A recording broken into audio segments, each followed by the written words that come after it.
Friends, welcome to the my channel. इस video series में हम डिस्कस कर रहे हैं 8051 का असेंबली और सी प्रोग्रामिंग।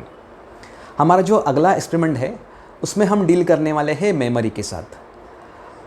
8051 जब हम यूज़ करते हैं तब हमें एक एप्लीकेशन दिया जाता है और उस एप्लीकेशन को रन करने के लिए हमें एक प्रोग्राम लिखना होता है और वो प्रोग्राम हमें स्टोर करना होता है रॉम के अंदर। प्रोग्राम एग्जीक्यूशन करते समय हमें डेटा की भी ज़रूरत होती है, तो वो जो डेटा है वो हमें स्टोर करना होता है रैम के अंदर। 8051 के अंदर रॉम भी अवेलेबल है, रैम भी अवेलेबल है। उसी के साथ हम एक्सटर्नली रॉम और रैम को कनेक्ट भी कर सकते हैं।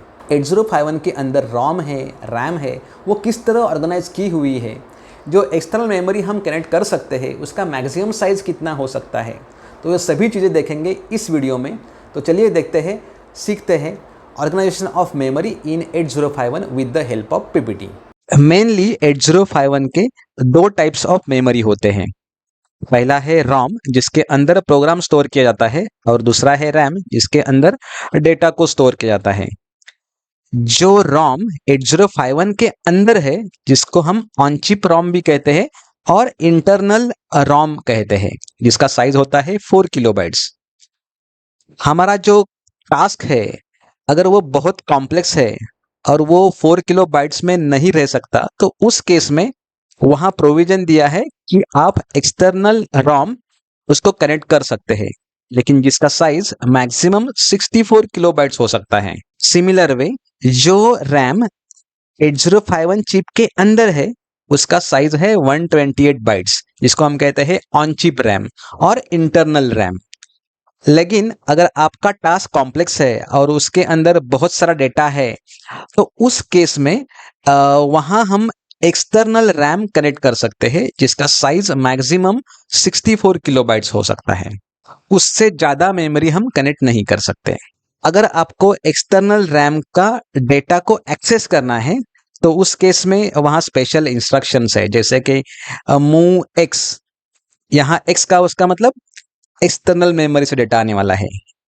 मूव एक्स a,@dptr, उसका मतलब dptr आपको बताएगा एक्सटर्नल मेमोरी का कौन सा लोकेशन को पॉइंट आउट करना है, वहां से डेटा आएगा और 8051 के अंदर जो एक्यूमुलेटर है वहां स्टोर होगा। इस स्लाइड में हम रॉम को डिटेल में जान लेंगे। जैसे मैंने कहा कि अगर आपका टास्क और प्रोग्राम अगर बहुत कॉम्प्लेक्स नहीं है तो आप सिर्फ इंटरनल रॉम यूज करके अपने प्रोग्राम को स्टोर कर सकते हैं, जिसका लोवेस्ट एड्रेस रहेगा 0000H और उसका हाईएस्ट एड्रेस रहेगा 0FFFH। उसका मतलब ये जो टोटल मेमोरी है रॉम का वो है 4 किलोबाइट्स। लेकिन आपका अगर टास्क कॉम्प्लेक्स है तो उस केस में आपके पास जो मेमोरी है, जो 4 किलोबाइट्स का रॉम का, वो सफिशिएंट नहीं है प्रोग्राम को स्टोर करने के लिए। तो उस केस में आप एक्सटर्नल मेमोरी भी लगा सकते हैं और उस केस में जो आपका टास्क है और पार्ट ऑफ द टास्क है वो आप एक्सटर्नल मेमोरी के अंदर स्टोर कर सकते हैं। अभी आप यहाँ आप नोटिस करोगे कि जो एक्सटर्नल रॉम जो मैंने व्हाइट कलर से दिखाया है उसका साइज है 60 किलोबाइट्स और उसका लोवेस्ट एड्रेस है 1000H। जो इंटरनल का हाईएस्ट एड्रेस है जो है 0FFH, उसके अगले वाला एड्रेस है the lowest address of external ROM. तो उसका मतलब हम कंटिन्यूअस मेमोरी लोकेशन को एक्सेस कर रहे हैं, पहले 4 किलोबाइट्स फ्रॉम द इंटरनल और next 60 kilobytes from the external ROM. तो इस तरह आप अपने पूरे प्रोग्राम को स्टोर कर सकते हैं। अगर आपको लग रहा है आपका जो पूरा टास्क है वो सिर्फ आपको एक्सटर्नल मेमोरी के अंदर स्टोर करना है, तो वो भी आप कर सकते हैं। उसका जो लोवेस्ट एड्रेस रहेगा 0000H और जो हाईएस्ट एड्रेस रहेगा 4FH। तो टोटल एक्सटर्नल रॉम जो है उसका साइज अभी हो जाएगा 64 किलोबाइट्स। तो ये हुआ रॉम मेमोरी का स्ट्रक्चर। जब 8051 एक्सटर्नल रॉम को एग्जीक्यूट करता है, एक्सटर्नल रॉम को एक्सेस करता है, तब EA बार का जो पिन है वहां हमें ग्राउंड लगाना पड़ता है। अगर हमारा 8051 हम चाहते हैं कि ये इंटरनल रैम से इंस्ट्रक्शन को एग्जीक्यूट करे, तो EA बार का जो पिन है वो 1 होना चाहिए, लॉजिक 1 होना चाहिए, उसका मतलब 5 होल्ड पे जाना चाहिए, वो अनकनेक्टेड नहीं होना चाहिए। उसके बाद हम जाएंगे रैम मेमोरी स्ट्रक्चर के यहाँ। रैम का साइज है 128 बाइट्स, जो हम डायरेक्ट एड्रेसिंग या इनडायरेक्ट एड्रेसिंग इंस्ट्रक्शन से उसका एक्सेस कर सकते हैं। जैसे कि मैंने यहाँ लिखा है मूव ए कॉमा 45H। इंटेल के सभी जो इंस्ट्रक्शंस है, वो सभी इंस्ट्रक्शन में जो हमेशा सोर्स रहता है वो राइट हैंड साइड रहता है इंस्ट्रक्शन के, और जो डेस्टिनेशन रहता है वो इंस्ट्रक्शन के लेफ्ट हैंड साइड में रहता है। जैसे कि यहाँ मूव ए कॉमा 45H, यहाँ राइट साइड जो पार्ट है 45H, ये एक डायरेक्टली एड्रेस दिया है, वो एड्रेस है रैम का। वहां से उसका मतलब 45H लोकेशन से डेटा आएगा और एक्यूमुलेटर में स्टोर होगा। ये एक एग्जांपल है डायरेक्ट एड्रेसिंग मोड का इंस्ट्रक्शन। सिमिलर वे हम इनडायरेक्ट एड्रेसिंग मोड भी इस्तेमाल कर सकते हैं। जैसे कि यहाँ लिखा है मूव ए कॉमा @R0, उसका मतलब @R0, उसका मतलब R0 is indicating particular memory location, उस लोकेशन से डेटा आने वाला है और एक्यूमुलेटर में स्टोर होने वाला है। Similar way I will show one more instruction, move @R1 comma A। यहाँ डेटा आएगा एक्यूमुलेटर से और वो पेस्ट होने वाला है R1, एड्रेस बताएगा आपको कहाँ एग्जैक्टली रैम के अंदर स्टोर होने वाला है। तो this is how, this is 128 byte का जो रैम है, वहां से हम डेटा को एक्सेस कर सकते हैं। उसका मतलब राइट भी कर सकते हैं, रीड भी कर सकते हैं। उसके आगे और भी रजिस्टर्स है जिनको कहते हैं स्पेशल फंक्शन रजिस्टर्स। हम अगर 8051 के स्पेशल फंक्शन को यूज करना चाहते हैं, for example port 0, port 1, port 2, port 3, similar way अगर मैं टाइमर को यूज कर रहा हूँ तो TMOD register, TH1, TL1, TH0, TL0, ऐसे बहुत सारे रजिस्टर्स है जिसको हम कहते हैं स्पेशल फंक्शन रजिस्टर्स। तो वो भी हम उसका भी हम एक्सेस कर सकते हैं in the instruction with the help of direct addressing. जो इंटरनल रैम है जो यूजर के लिए, उसका मतलब प्रोग्राम, हम प्रोग्राम बनाने वाले हैं, प्रोग्राम लिखने वाले हैं, तो हमारे लिए जो अवेलेबल है वो है 128 बाइट्स रैम। उसका जो लोवेस्ट एड्रेस है 00H और हाईएस्ट एड्रेस है 7FH। तो 00 से लेके 7F, उसका मतलब कुल मिला के हो गए 128 बाइट्स, जो मैंने इधर दिखाया है ग्रीन कलर से। और उसके आगे वाले जो एड्रेस है, उसका मतलब 7F के बाद जो एड्रेस आता है वो आता है 80H। तो वहां से आगे अप टू दी FFH, ये पूरा जो मेमोरी है वो रिजर्व है स्पेशल फंक्शन रजिस्टर के लिए। थोड़ा सा मैं आगे जाता हूं। अभी जो 128 बाइट का रैम जो मैंने बताया, जो ग्रीन कलर से दिखाया था, उसको भी 3 पार्ट में डिवाइड किया हुआ है। पहला पार्ट है बैंक, जिसमें 4 बैंक है।